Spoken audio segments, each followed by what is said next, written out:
یا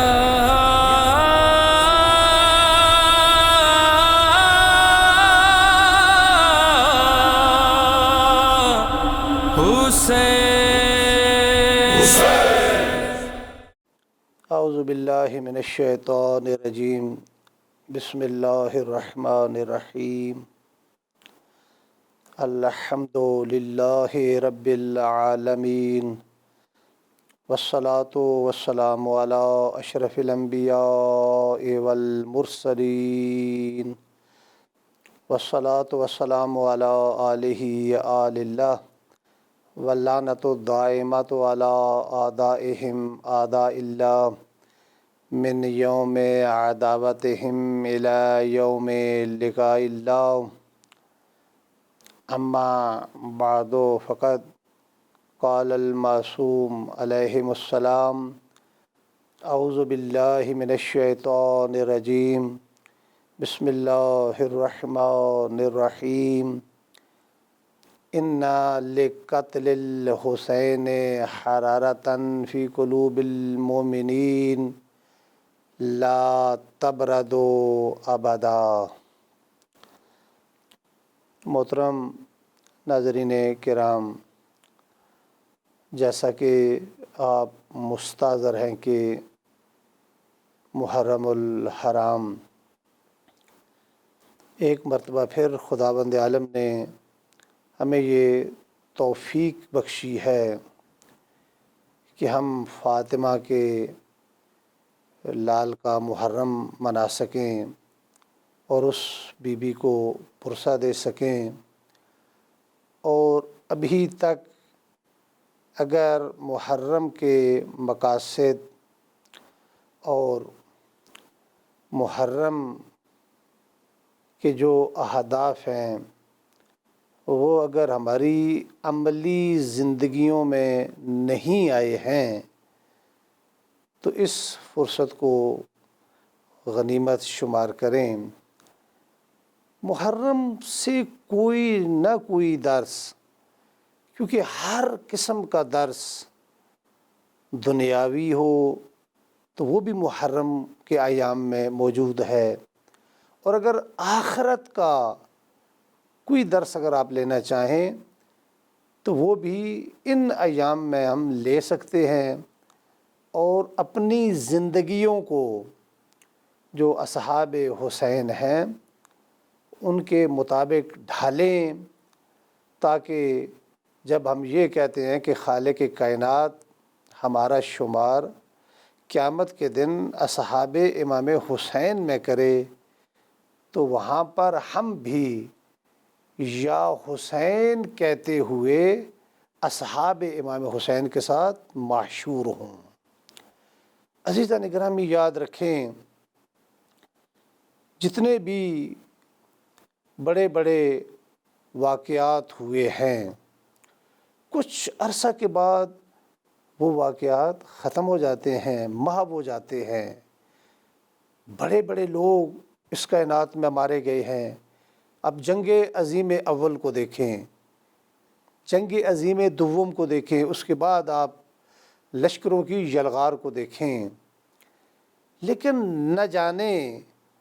دشت کربلا میں مظلوم کربلا کے ساتھ یہ 72 ایسے شہید ہوئے ہیں کہ زمانے کے گزرنے کے ساتھ ساتھ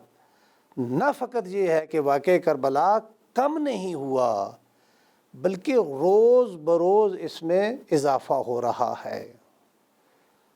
وہ آئیں دیکھیں کہ اسباب کیا ہیں اس کے۔ متکلمین نے، مفسرین نے آیات میں اور روایات میں واقعہ کربلا کے باقی رہنے کا سبب کیا بیان کیا گیا ہے، تاکہ اس لیے کہ اگر ہم بھی زندہ اور جاوید ہونا چاہتے ہیں، اگر ہم بھی چاہتے ہیں کہ ہمیں بھی ایک حیات جاویدانہ عطا ہو، تاکہ وہ اسباب ہم بھی اپنے اندر پیدا کرنے کی کوشش کریں۔ لہذا میں تھوڑی دیر کے لیے مختصراً ایسے اسباب کہ جن کی وجہ سے کربلا کو بقا ہے، کربلا آج بھی باقی ہے، نہ فقط باقی ہے بلکہ روز بروز اس کی عظمت میں اضافہ ہو رہا ہے، روز بروز اس کی قدر و منزلت میں اضافہ ہو رہا ہے۔ کربلا کی بقا کا راز کیا ہے؟ متکلمین نے روایات و آیات کی روشنی میں چند اسباب بیان کیے ہیں کہ مختصر وقت میں چند اسباب کی جانب اشارہ کروں گا۔ سب سے بڑا سبب اور سب سے بڑی علت اس واقعہ کربلا کی کہ بقا کی یہ ہے کہ خود خداوند عالم کا یہ ارادہ ہے کہ یہ واقعہ کربلا قیامت تک اسی طریقے سے قائم اور دائم رہے۔ ہزاروں کوششیں کی گئیں، عزاداری کو مٹانے والے خود مٹ گئے، لیکن چراغ عزاداری روز بروز اس میں اضافہ ہو رہا ہے، روز بروز افزون ہو رہا ہے۔ کتنی کوششیں کی گئیں، پورے حکومتیں لگائی گئیں کہ اس واقعے کو محو کیا جائے، اس واقعے کو ختم کیا جائے، لیکن جب ارادہ الہی یہ ہے کہ یہ واقعہ قائم رہے بلکہ روز بروز اس میں اضافہ ہو، تو جو خداوند عالم کے ارادے کے مقابلے میں آتا ہے خداوند عالم اس کو نیست اور نابود کر دیتا ہے۔ چنانچہ خود ارادہ الہی یہ ہے۔ روایت میں معصوم ارشاد فرماتے ہیں، اذا اراد اللہ بعبدہ خیرا، کہ جس وقت خداوند عالم یہ ارادہ کرتا ہے کہ وہ کسی بندے کو کوئی خیر دینا چاہے، وہ کسی بندے کو کوئی بھلائی دینا چاہے، وہ کسی بندے کو کوئی اچھائی دینا چاہے، وہ کسی بندے کی عظمت میں اضافہ کرنا چاہے، جب خدا اس بات کا ارادہ کرتا ہے، قذف فی قلبہ حب الحسین و زیارتہ، تو اس شخص کے دل میں حسین ابن علی کی محبت ڈال دیتا ہے۔ یعنی جب کسی بندے پاک پر یہ خداوند عالم اپنا خصوصی کرم کرنا چاہتا ہے، جب خداوند عالم یہ ارادہ کرتا ہے کہ میں اس بندے کو اچھائی دوں، تو اس کے دل میں حسین ابن علی کی محبت اور حسین ابن علی کے روضہ اطہر کی زیارت کی محبت ڈال دیتا ہے۔ اور جس کے دل میں حسین ابن علی کی محبت آ جائے، وہی انسان حقیقتاً عزادار حسین بن جاتا ہے۔ یہ خود خدا کا ارادہ ہے کہ ہمارے دل میں حسین ابن علی کی محبت آئے، ہم حقیقی عزادار حسین ابن علی بنیں، تاکہ خداوند عالم کی طرف سے ہمیں خیر اور اچھائی نصیب ہو۔ اور یہ خداوند عالم کا لطف ہے، جب خداوند عالم کرم کرتا ہے، نعمت دیتا ہے، اس کا شکریہ بجا لانا چاہیے۔ ہمارے دل میں آج اگر حسین ابن علی کی محبت ہے اور ہم حسین ابن علی کے حقیقی عزادار ہیں، تو یہ خداوند عالم کی عظیم نعمت ہے، اور اس نعمت کا شکریہ بجا لانا ہر عزادار حسین ابن علی پر واجب ہے۔ بس پتہ چلا کہ خود خداوند عالم کا یہ ارادہ ہے۔ ہم خداوند عالم کے مختلف ارادوں کو دیکھتے ہیں، روایات میں اور قرآن مجید کے اندر بھی ارادہ الہی بیان کیا گیا ہے۔ مثلا ایک ارادہ الہی جو بہت ہی معروف ہے اور ہر ہمارے بچے کو یہ آیہ مبارکہ حفظ ہوگی، انما یرید اللہ لیذہب عنکم الرجس اہل البیت ویطہرکم تطہیرا۔ اللہم صلی اللہ علیہ وسلم۔ خداوند عالم نے یہ ارادہ کیا ہے کہ اہل بیت کو رجس سے پاک رکھے۔ بعض مفسرین نے بیان کیا ہے کہ یہ جو ترجمہ کیا جاتا ہے کہ پاک کرے یہ ترجمہ صحیح نہیں ہے، بلکہ آپ صحیح ترجمہ یوں کریں کہ خداوند عالم نے ارادہ کیا ہے کہ پاک رکھے، اس نے اہل بیت کو پاک رکھا ہے۔ کہاں پاک رکھا ہے؟ دنیا میں آنے سے پہلے جب حالت نور میں تھے تو پھر بھی پاک تھے، دنیا میں رہے ہیں تو پھر بھی پاک ہیں، اور اس دنیا سے جانے کے بعد وہ جہاں پر بھی ہیں خداوند عالم نے ان کو پاک اور پاکیزہ رکھا ہے۔ یہ ارادہ الہی ہے کہ اس نے آل بیت کو پاک رکھا ہے۔ ایک اور ہمیں پاکیزگی قرآن مجید میں ملتی ہے، اور جو اس ترجمے کے ساتھ سازگار بھی ہے اور جو اس ترجمے کی تائید کرتی ہے، کیونکہ اکثر جو مترجمین ہیں وہ یہ ترجمہ کر دیتے ہیں کہ خداوند عالم نے اہل بیت کو نجاست سے اور رجس سے پاک کیا ہے۔ عزیزان گرامی، وہ پاک کیا ہے، جب آپ اردو زبان میں یہ ترجمہ کریں گے وہ اس کا مطلب یہ ہے کہ کوئی چیز تھی کہ جسے خداوند عالم نے دور کیا ہے، وہ جبکہ ایسا آل بیت کے بارے میں ہمارا یہ نظریہ نہیں ہے، ہمارا یہ عقیدہ نہیں ہے۔ وہاں رجس کا شائبہ نہیں ہے، وہاں رجس جا ہی نہیں سکتا، اس لیے کہ جب خالق کائنات نے انہیں بنایا ہے تو بنایا ہی پاک اور پاکیزہ ہے۔ لہذا طاہر یہ ترجمہ ہمیں قرآن مجید میں ایک اور مقام پر بھی نظر آتا ہے۔ حضرت ابراہیم علیہ السلام اور حضرت اسماعیل علیہ السلام نے خانہ کعبہ کو تعمیر کیا، یا خانہ کعبہ پہلے سے تھا اس کو دوبارہ انہوں نے بنایا ہے، کیونکہ کئی دفعہ بیت اللہ جو ہے وہ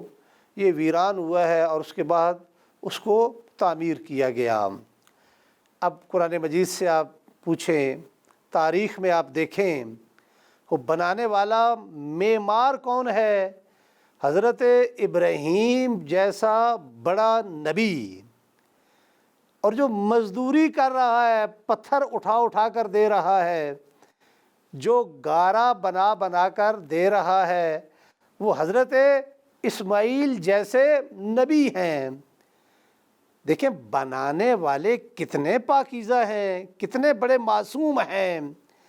وہ جنہوں نے جو گارا استعمال کیا ہے، جو میٹیریل استعمال کیا ہے، وہ کتنا پاکیزہ ہوگا۔ جب یہ گھر بن چکا، جب یہ بیت بن چکا، ایک مرتبہ آواز قدرت آئی، وَطَاہِرَ بَیْتِیَّ، کہ اے ابراہیم و اسماعیل، میرے اس گھر کو تو تم نے پاک اور پاکیزہ بنا دیا ہے، اب اس کو پاک اور پاکیزہ رکھنا بھی ہے۔ عزیزان گرامی، اب یہاں پہ یہ ترجمہ نہیں کیا جائے گا کہ میرے اس گھر کو پاک اور پاکیزہ کریں، وَطَاہِرَ بَیْتِیَّ، کہ میرے اس گھر کو پاک اور پاکیزہ کریں، وہ اس لیے کہ بنانے والے معصوم، جب معصوم نے بنایا ہے تو وہاں پر تو نجاست کا تصور ہی نہیں ہے، لہذا وہاں پر بھی ترجمہ یہی بنے گا کہ اے میرے ابراہیم و اسماعیل، آپ نے میرے گھر کو بنا تو دیا ہے، یہ پاک اور پاکیزہ بھی ہے،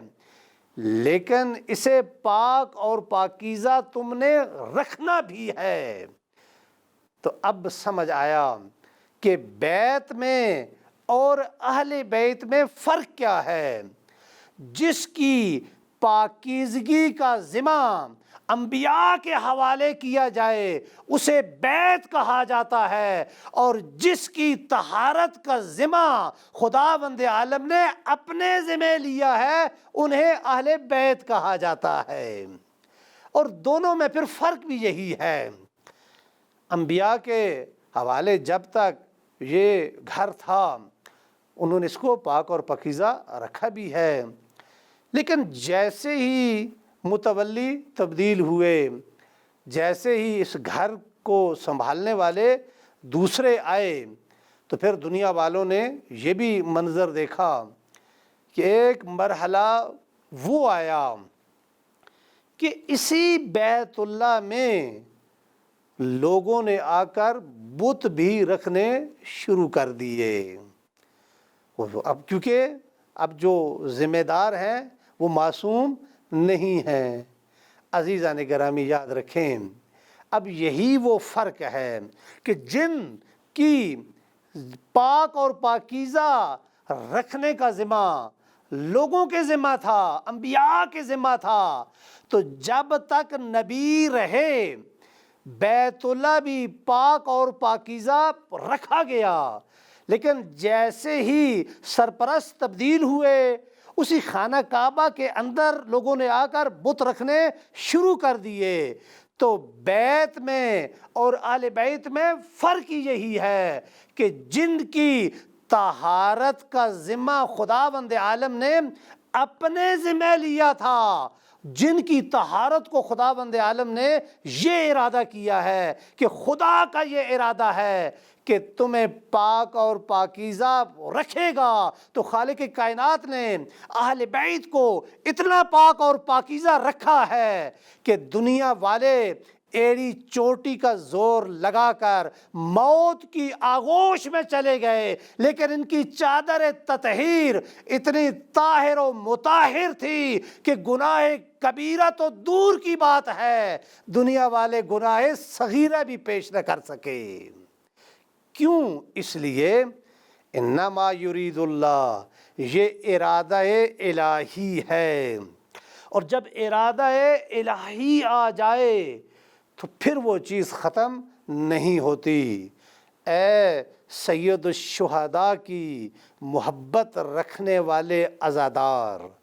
اے دل میں حسین ابن علی کی محبت رکھنے والے، تیرے دل میں یہ محبت ایسی ہے کہ تو سولی پہ تو چڑھ سکتا ہے، تیری گردن کٹ تو سکتی ہے، یہ خداوند عالم کا ارادہ ہے، اس نے ہمیں اس نعمت کو عطا کیا ہے کیونکہ ارادہ الہی ہے، لہذا ہماری گردن کٹ تو سکتی ہے لیکن ہمارے دل سے محبت حسین اور عزاداری حسین ختم نہیں ہو سکتی۔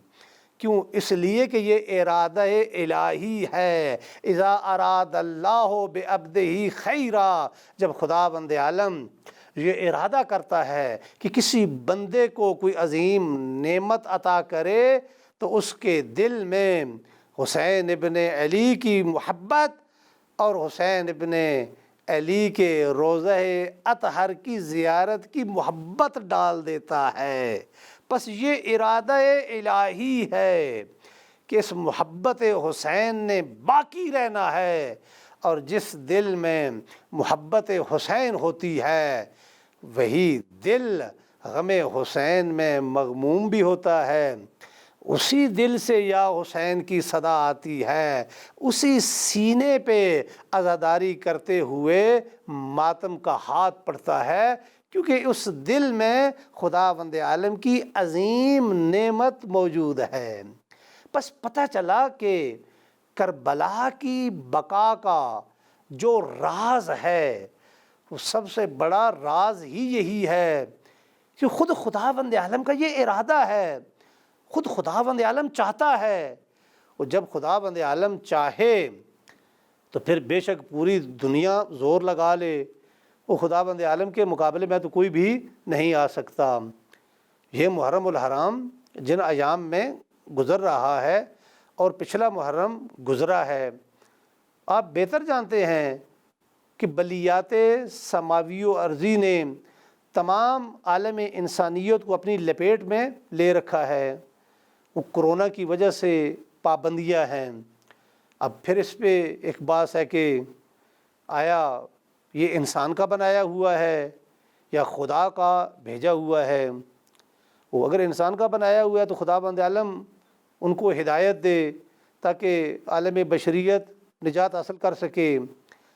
اور اگر خدا کا بھیجا ہوا ہے، اگر یہ خدا کا ارادہ ہے تو پھر جان لو کہ خداوند عالم ایک وائرس کے ذریعے اس نے دنیا بھر کی ٹیکنالوجی کو نکارہ کر دیا ہے۔ اس لیے کہ ارادہ الہی کے مقابلے میں جو آتا ہے وہ نیست و نابود ہو جاتا ہے۔ لہذا عزاداری کی بقا یہ ارادہ الہی ہے، لہذا اس کو مٹانے والے خود دنیا سے بے نام و نشان ہو گئے ہیں، لیکن یہ عزاداری کا چراغ روز بروز اس کی روشنی میں اضافہ ہو رہا ہے، اس لیے کہ یہ ارادہ الہی ہے۔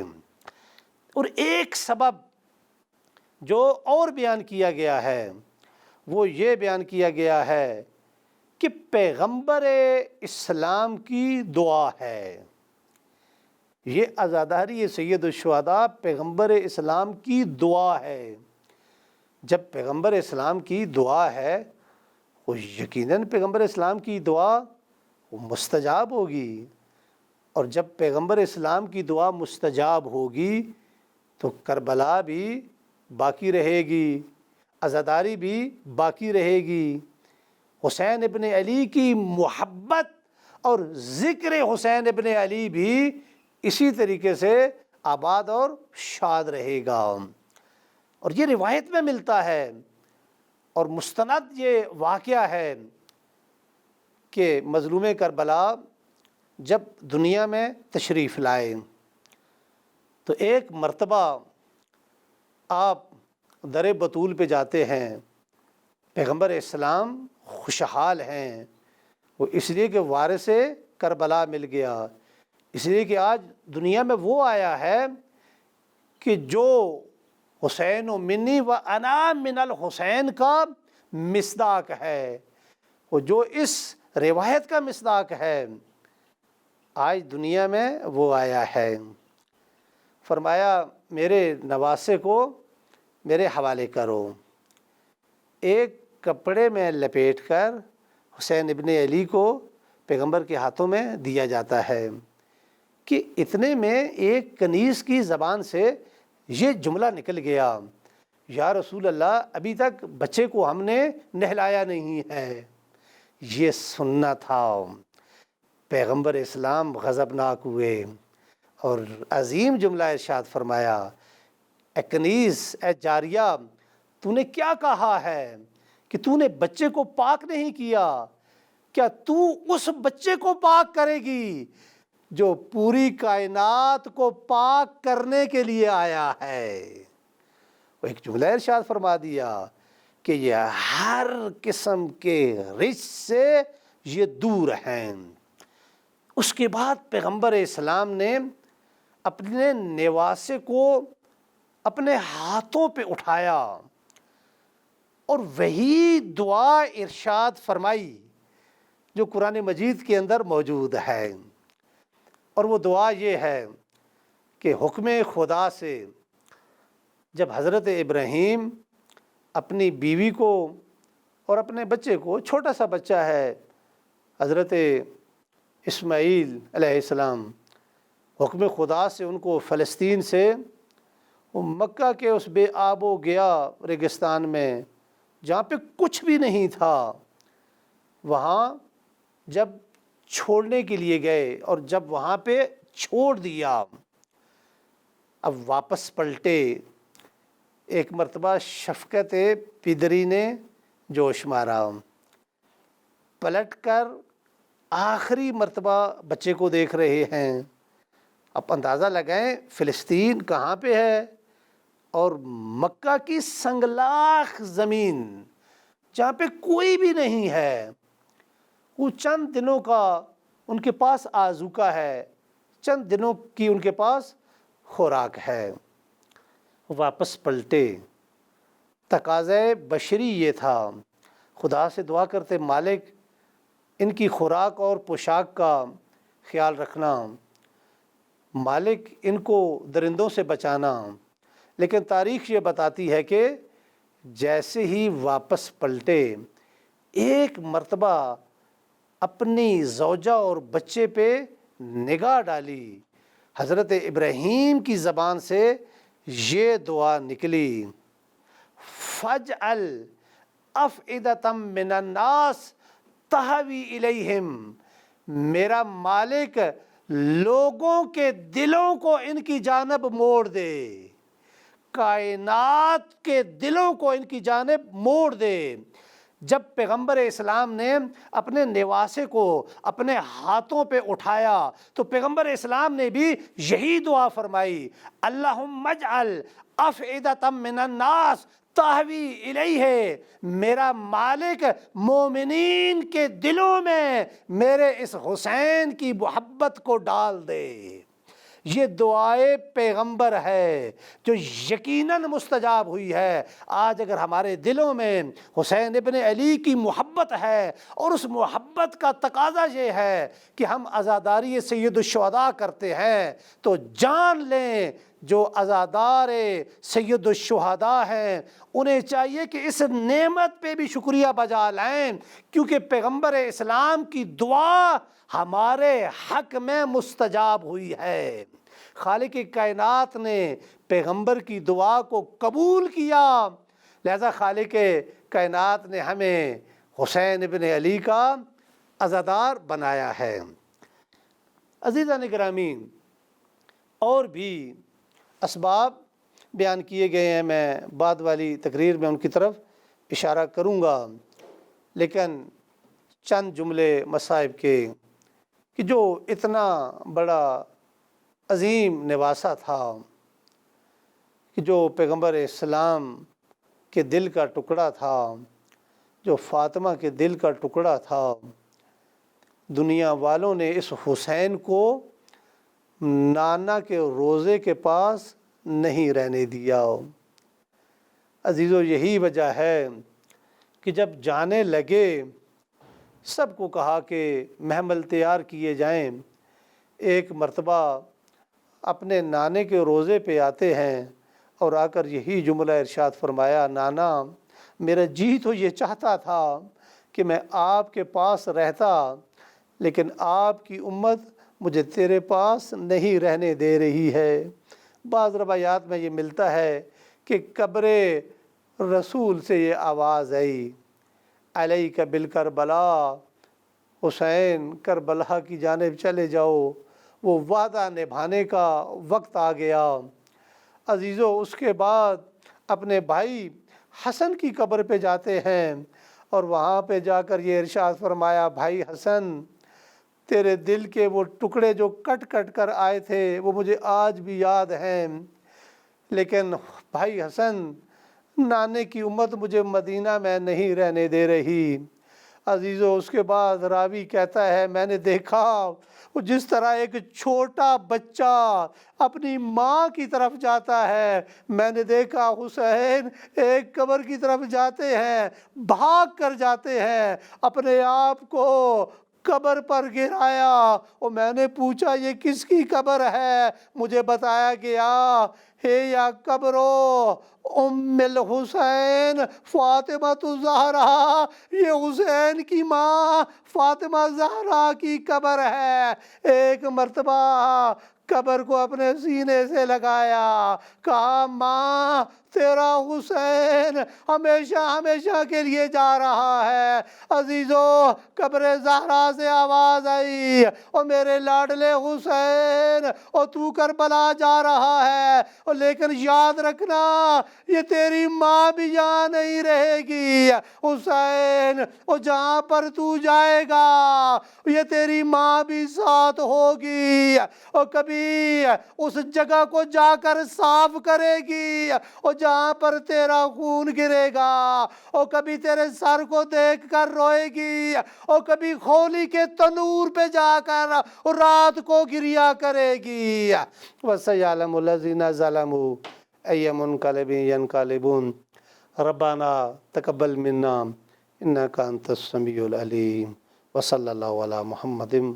وآلہ الطیبین الطاہرین۔ اللہم صلی علی محمد وآل محمد۔